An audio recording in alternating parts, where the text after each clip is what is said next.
वज्र विहारी। श्री गणेशाय नमः। ओम जपाकुसुम संकाशं काश्यपेयं महाद्युतिं तरोऽं सर्वपावग्नं वर्तोऽस्मि दिवाकरम्।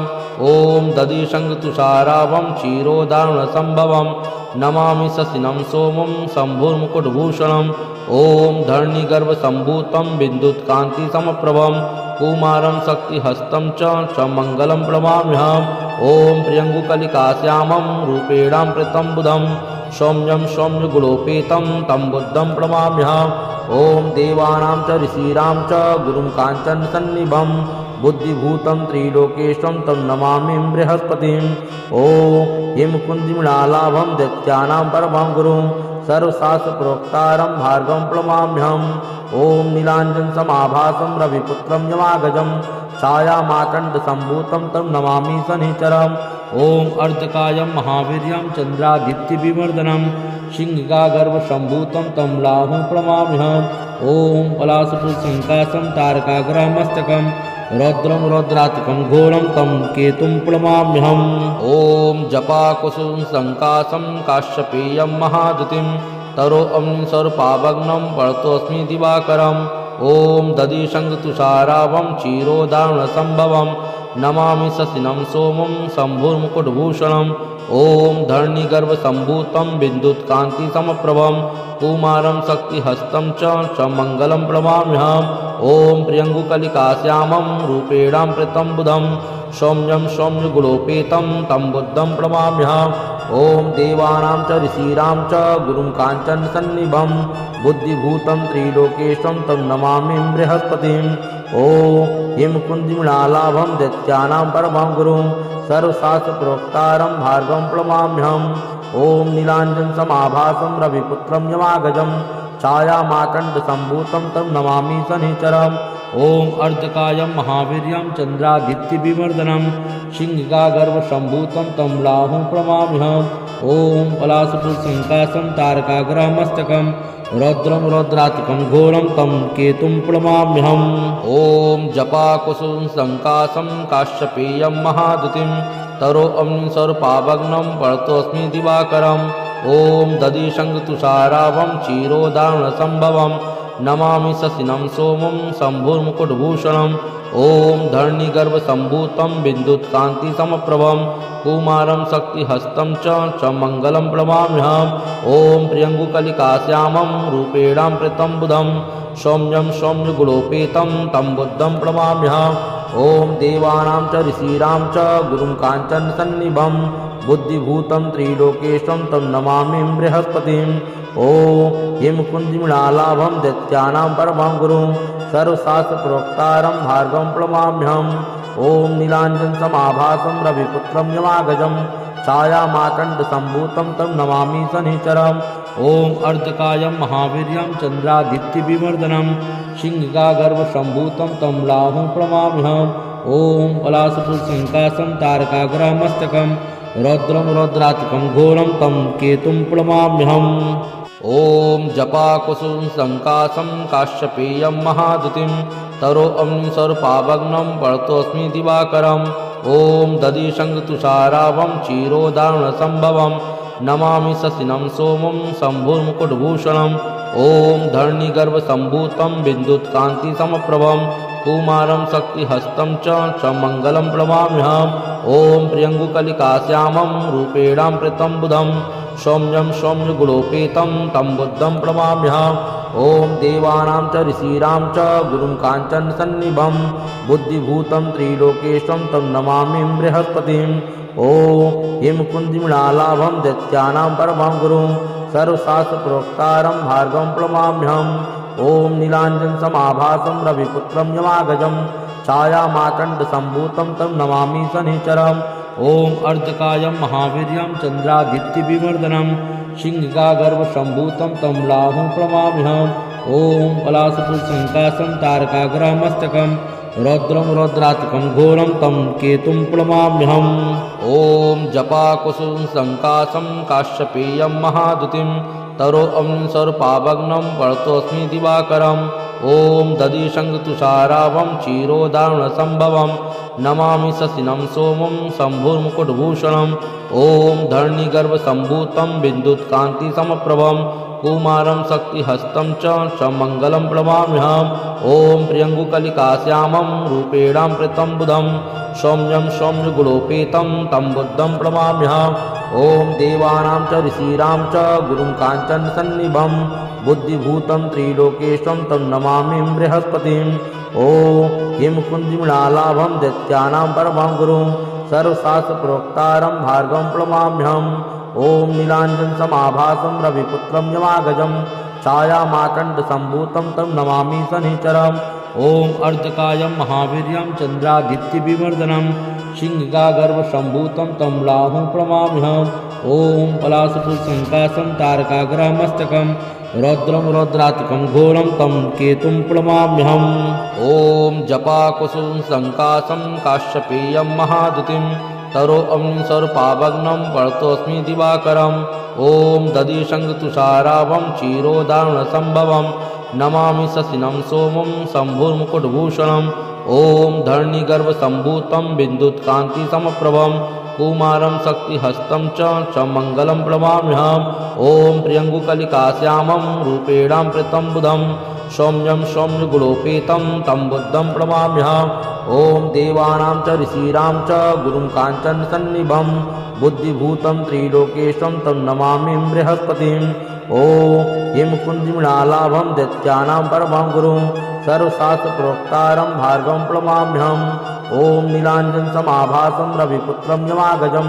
छायामातण्डसम्भूतं तं नमामि शनिचरम् ॐ अर्धकायं महावीर्यं चन्द्रादित्यविवर्धनं सिंहगागर्भसम्भूतं तं राहुं प्रणमाम्यहम् ॐ पलाशपुष्पसङ्काशं तारकाग्रमस्तकं रौद्रं रौद्रात्मकं घोरं तं केतुं प्रणमाम्यहम् ॐ जपाकुसुमसङ्काशं काश्यपेयं महाद्युतिं तरोऽम्निसर्पाभग्नं पळतोऽस्मि दिवाकरम् ॐ दधिशङ्खतुषाराभं क्षीरोदाहरणसम्भवं नमामि शशिनं सोमं शम्भुर्मुकुटभूषणम् ॐ धरणिगर्भसम्भूतं विद्युत्कान्तिसमप्रभं कुमारं शक्तिहस्तं च मङ्गलं प्रणमाम्यहम् ॐ प्रियङ्गुकलिकाश्यामं रूपेणां प्रतं बुधं सौम्यं सौम्यगुणोपेतं तं बुद्धं प्रणमाम्यहम् ॐ देवानां च ऋषीणां च गुरुं काञ्चनसन्निभं बुद्धिभूतं त्रिलोकेशं तं नमामि बृहस्पतिं ॐ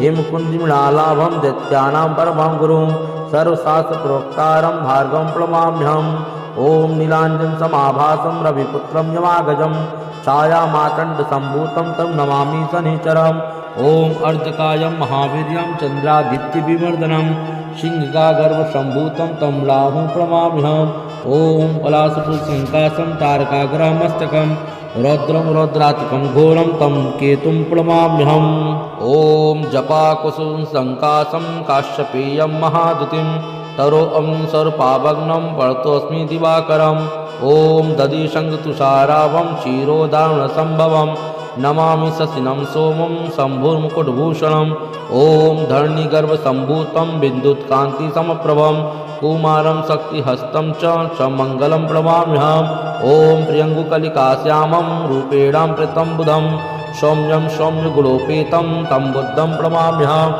ॐ देवानां च ऋषीणां च गुरुं काञ्चनसन्निभं बुद्धिभूतं त्रिलोकेशं तं नमामि बृहस्पतिं ॐ हिमकुञ्जमृणालाभं दैत्यानां परमं गुरुं सर्वशास्त्रप्रोक्तारं भार्गवं प्रणमाम्यहम् ॐ नीलाञ्जनसमाभासं रविपुत्रं यमागजं छायामातण्डसम्भूतं तं नमामि शनिचरम् ॐ अर्धकायं महावीर्यं चन्द्रादित्यविवर्धनं सिंहगागर्भसम्भूतं तं राहुं प्रणमाम्यहम् ॐ पलाशपुष्पसङ्काशं तारकाग्रमस्तकं रौद्रं रौद्रात्मकं घोरं तं केतुं प्रणमाम्यहम् ॐ जपाकुसुमसङ्काशं काश्यपेयं महाद्युतिं तरोऽम्निसर्पाभग्नं पळतोऽस्मि दिवाकरम् ॐ दधिशङ्खतुषाराभं क्षीरोदाहरणसम्भवं नमामि शशिनं सोमं शम्भुर्मुकुटभूषणम् ॐ धरणिगर्भसम्भूतं विद्युत्कान्तिसमप्रभं कुमारं शक्तिहस्तं च मङ्गलं प्रणमाम्यहम्।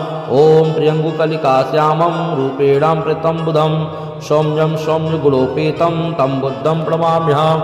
ॐ देवानां च ऋषीणां च गुरुं काञ्चनसन्निभं बुद्धिभूतं त्रिलोकेशं तं नमामि बृहस्पतिम्।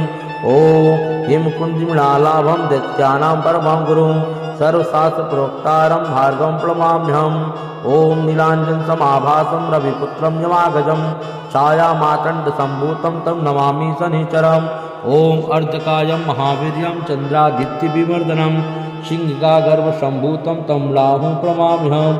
ॐ पलाशपुरसङ्काशं तारकाग्रमस्तकं रौद्रं रौद्रात्मकं घोरं तं केतुं प्रणमाम्यहम्।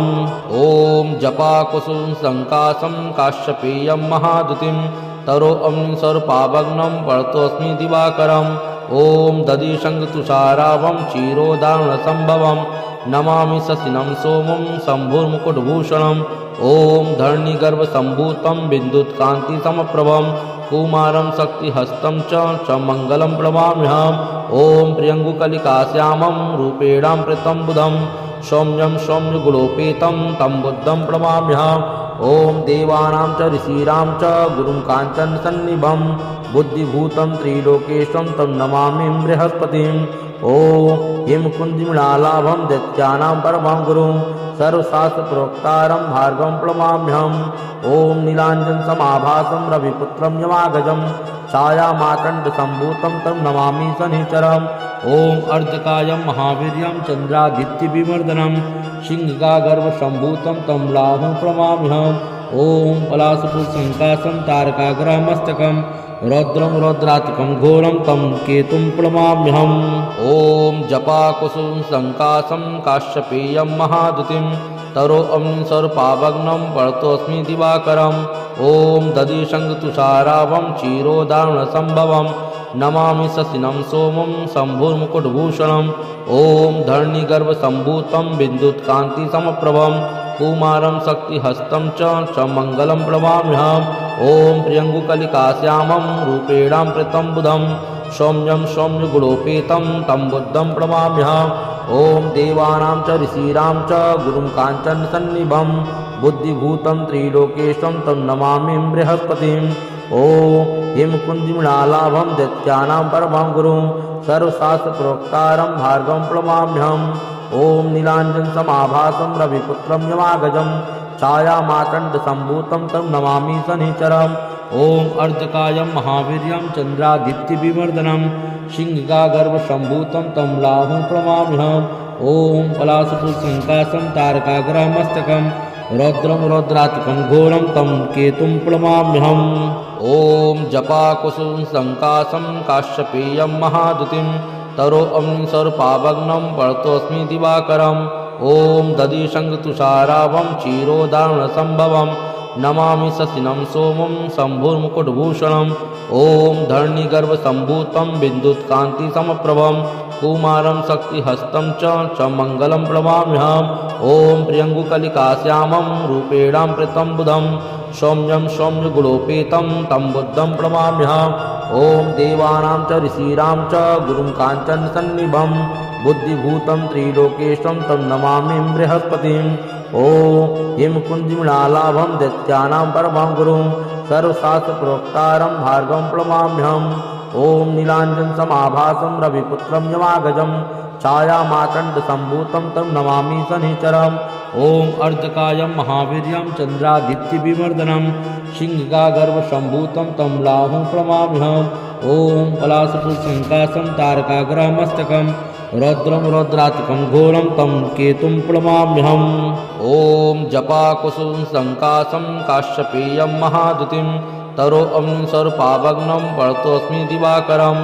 ॐ दधिशङ्खतुषाराभं क्षीरोदाहरणसम्भवं नमामि शशिनं सोमं शम्भुर्मुकुटभूषणम्। ॐ धरणिगर्भसम्भूतं विद्युत्कान्तिसमप्रभं कुमारं शक्तिहस्तं च मङ्गलं प्रणमाम्यहम्। ॐ प्रियङ्गुकलिकाश्यामं रूपेणां प्रीतं बुधं सौम्यं सौम्यगुणोपेतं तं बुद्धं प्रणमाम्यहम्। ॐ देवानां च ऋषीणां च गुरुं काञ्चनसन्निभं बुद्धिभूतं त्रिलोकेशं तं नमामि बृहस्पतिम्। ॐ हिं कुञ्जमृणालाभं दैत्यानां परमं गुरुं सर्वशास्त्रप्रोक्तारं भार्गवं प्रणमाम्यहम्। ॐ नीलाञ्जनसमाभासं रविपुत्रं यमागजं छायामातण्डसम्भूतं तं नमामि शनिचरम्। ॐ अर्धकायं महावीर्यं चन्द्रादित्यविवर्धनं सिंहिकागर्भसम्भूतं तं राहुं प्रणमाम्यहम्। ॐ पलाशपुष्पसङ्काशं तारकाग्रमस्तकं रौद्रं रौद्रात्मकं घोरं तं केतुं प्रणमाम्यहम्। ॐ जपाकुसुमसङ्काशं काश्यपेयं महाद्युतिं तरोऽग्निस्वरूपाभग्नं पठतोऽस्मि दिवाकरम्।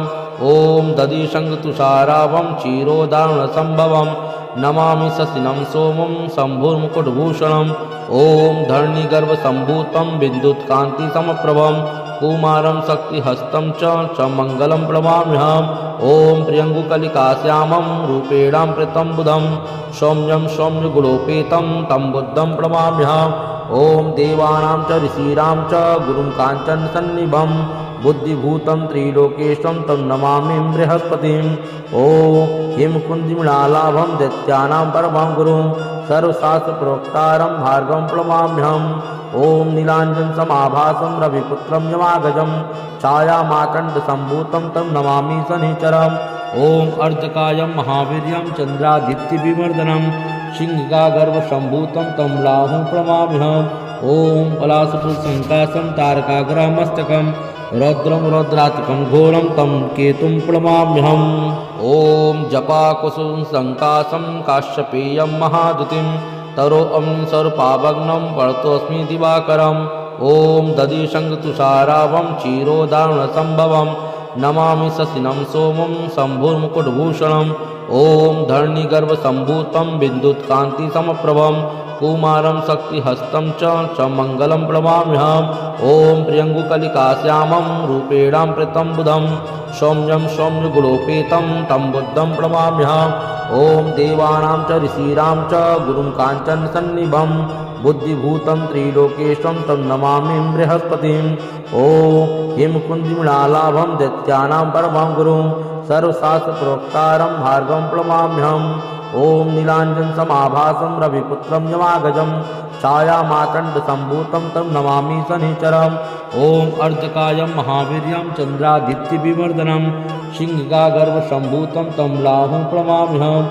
ॐ पलाशपुष्पसङ्काशं तारकाग्रमस्तकं रौद्रं रौद्रात्मकं घोरं तं केतुं प्रणमाम्यहम्। ॐ जपाकुसुमसङ्काशं काश्यपेयं महाद्युतिं तरोऽग्निस्वरूपाभग्नं पठतोऽस्मि दिवाकरम्। ॐ दधिशङ्खतुषाराभं क्षीरोदाहरणसम्भवं नमामि शशिनं सोमं शम्भुर्मुकुटभूषणम्। ॐ धरणिगर्भसम्भूतं विद्युत्कान्तिसमप्रभं कुमारं शक्तिहस्तं च मङ्गलं प्रणमाम्यहम्। ॐ प्रियङ्गुकलिकाश्यामं रूपेणां प्रीतं बुधं सौम्यं सौम्यगुणोपेतं तं बुद्धं प्रणमाम्यहम्।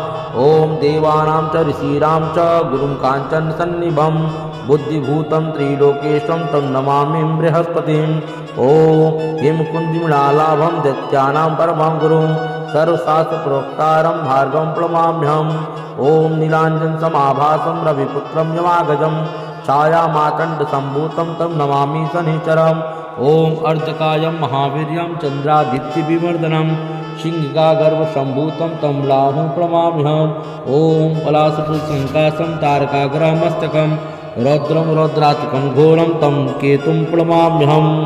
ॐ जपाकुसुमसङ्काशं काश्यपेयं महाद्युतिं तरोऽग्निस्वरूपाभग्नं पठतोऽस्मि दिवाकरम्। ॐ दधिशङ्खतुषाराभं क्षीरोदाहरणसम्भवं नमामि शशिनं सोमं शम्भुर्मुकुटभूषणम्। ॐ धरणिगर्भसम्भूतं विद्युत्कान्तिसमप्रभं कुमारं शक्तिहस्तं च मङ्गलं प्रणमाम्यहम्। ॐ प्रियङ्गुकलिकाश्यामं रूपेणां प्रीतं बुधं सौम्यं सौम्यगुणोपेतं तं बुद्धं प्रणमाम्यहम्। ॐ देवानां च ऋषीणां च गुरुं काञ्चनसन्निभं बुद्धिभूतं त्रिलोकेशं तं नमामि बृहस्पतिम्। ॐ हिं कुञ्जमृणालाभं दैत्यानां परमं गुरुं सर्वशास्त्रप्रोक्तारं भार्गवं प्रणमाम्यहम्। ॐ नीलाञ्जनसमाभासं रविपुत्रं यमागजं छायामातण्डसम्भूतं तं नमामि शनिचरम्। ॐ अर्धकायं महावीर्यं चन्द्रादित्यविवर्धनं सिंहगागर्भसम्भूतं तं राहुं प्रणमाम्यहम्। ॐ पलाशपुष्पसङ्काशं तारकाग्रमस्तकं रौद्रं रौद्रात्मकं घोरं तं केतुं प्रणमाम्यहम्। ॐ जपाकुसुमसङ्काशं काश्यपेयं महाद्युतिं तरोऽग्निस्वरूपाभग्नं वर्तोऽस्मि दिवाकरम्। ॐ दधिशङ्खतुषाराभं क्षीरोदाहरणसम्भवं नमामि शशिनं सोमं शम्भुर्मुकुटभूषणम्। ॐ धरणिगर्भसम्भूतं विद्युत्कान्तिसमप्रभं कुमारं शक्तिहस्तं च मङ्गलं प्रणमाम्यहम्। ॐ प्रियङ्गुकलिकाश्यामं रूपेणां प्रतं बुधं सौम्यं सौम्यगुणोपेतं तं बुद्धं प्रणमाम्यहम्। ॐ देवानां च ऋषीणां च गुरुं काञ्चनसन्निभं बुद्धिभूतं त्रिलोकेशं तं नमामि बृहस्पतिम्। ॐ हिमकुञ्जमृणालाभं दैत्यानां परमं गुरुं सर्वशास्त्रप्रोक्तारं भार्गवं प्रणमाम्यहम्।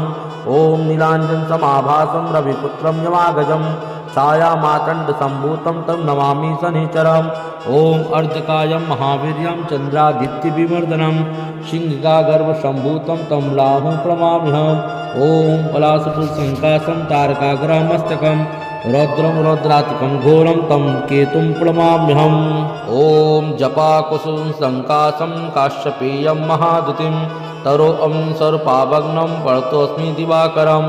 ॐ दधिशङ्खतुषाराभं क्षीरोदाहरणसम्भवं नमामि शशिनं सोमं शम्भुर्मुकुटभूषणम्। ॐ धरणिगर्भसम्भूतं विद्युत्कान्तिसमप्रभं कुमारं शक्तिहस्तं च मङ्गलं प्रणमाम्यहम्। ॐ प्रियङ्गुकलिकाश्यामं रूपेणां प्रतं बुधं सौम्यं सौम्यगुणोपेतं तं बुद्धं प्रणमाम्यहम्। ॐ देवानां च ऋषीणां च गुरुं काञ्चनसन्निभं बुद्धिभूतं त्रिलोकेशं तं नमामि बृहस्पतिम्।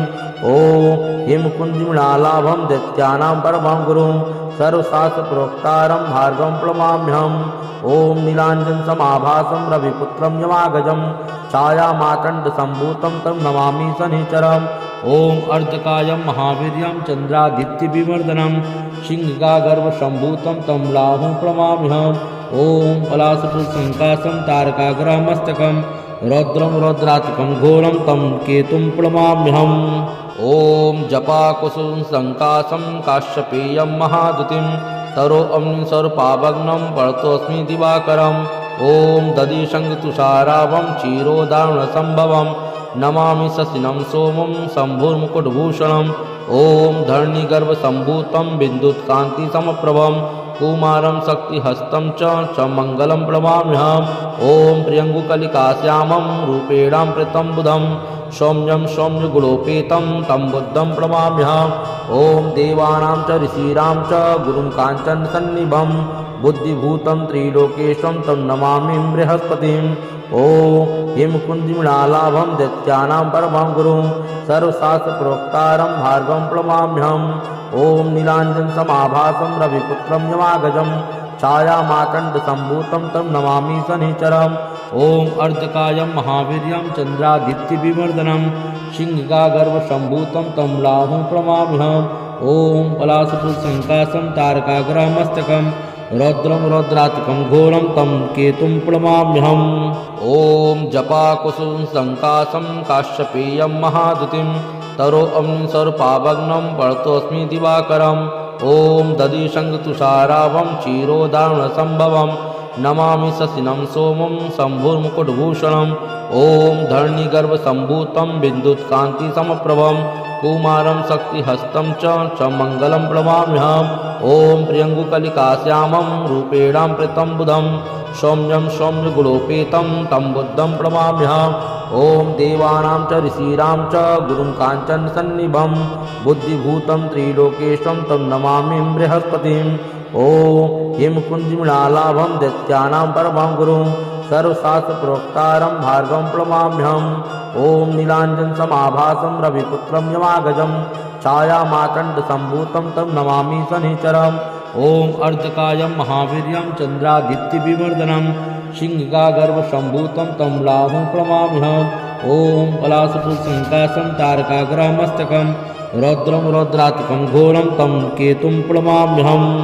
ॐ जपाकुसुमसङ्काशं काश्यपेयं महाद्युतिं तरोऽं सर्वपावग्नं पळतोऽस्मि दिवाकरम् ॐ दधिशङ्खतुषाराभं क्षीरोदाहरणसम्भवं नमामि शशिनं सोमं शम्भुर्मुकुटभूषणम् ॐ धरणिगर्भसम्भूतं विद्युत्कान्तिसमप्रभं कुमारं शक्तिहस्तं च मङ्गलं प्रणमाम्यहम् ॐ प्रियङ्गुकलिकाश्यामं रूपेणां प्रीतं बुधं सौम्यं सौम्यगुणोपेतं तं बुद्धं प्रणमाम्यहम् ॐ देवानां च ऋषीणां च गुरुं काञ्चनसन्निभं बुद्धिभूतं त्रिलोकेशं तं नमामि बृहस्पतिम् ॐ हिमकुञ्जमृणालाभं दैत्यानां परमं गुरुं सर्वशास्त्रप्रोक्तारं भार्गवं प्रणमाम्यहम् ॐ नीलाञ्जनसमाभासं रविपुत्रं यमागजं छायामातण्डसम्भूतं तं नमामि शनिचरम् ॐ अर्धकायं महावीर्यं चन्द्रादित्यविवर्धनं सिंहगागर्भसम्भूतं तं राहुं प्रणमाम्यहम्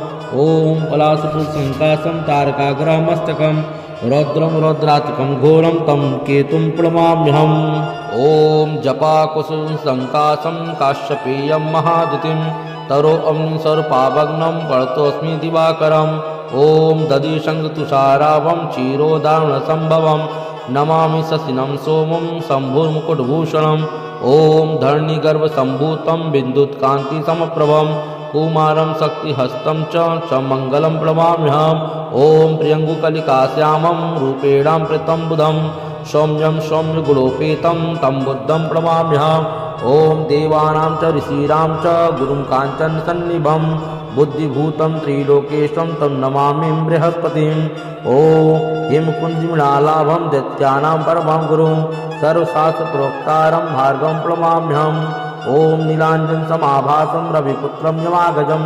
छायामातण्डसम्भूतं तं नमामि शनिचरम् ॐ अर्धकायं महावीर्यं चन्द्रादित्यविवर्धनं सिंहगागर्भसम्भूतं तं राहुं प्रणमाम्यहम् ॐ पलाशपुष्पसङ्काशं तारकाग्रमस्तकं रौद्रं रौद्रात्मकं घोरं तं केतुं प्रणमाम्यहम् ॐ जपाकुसुमसङ्काशं काश्यपेयं महाद्युतिं तरोऽं सर्वपावग्नं पळतोऽस्मि दिवाकरम् ॐ दधिशङ्खतुषाराभं क्षीरोदाहरणसम्भवं नमामि शशिनं सोमं शम्भुर्मुकुटभूषणम् ॐ धरणिगर्भसम्भूतं विद्युत्कान्तिसमप्रभं कुमारं शक्तिहस्तं च मङ्गलं प्रणमाम्यहम् ॐ प्रियङ्गुकलिकाश्यामं रूपेणां प्रीतं बुधं सौम्यं सौम्यगुणोपेतं तं बुद्धं प्रणमाम्यहम् ॐ देवानां च ऋषीणां च गुरुं काञ्चनसन्निभं बुद्धिभूतं त्रिलोकेशं तं नमामि बृहस्पतिम् ॐ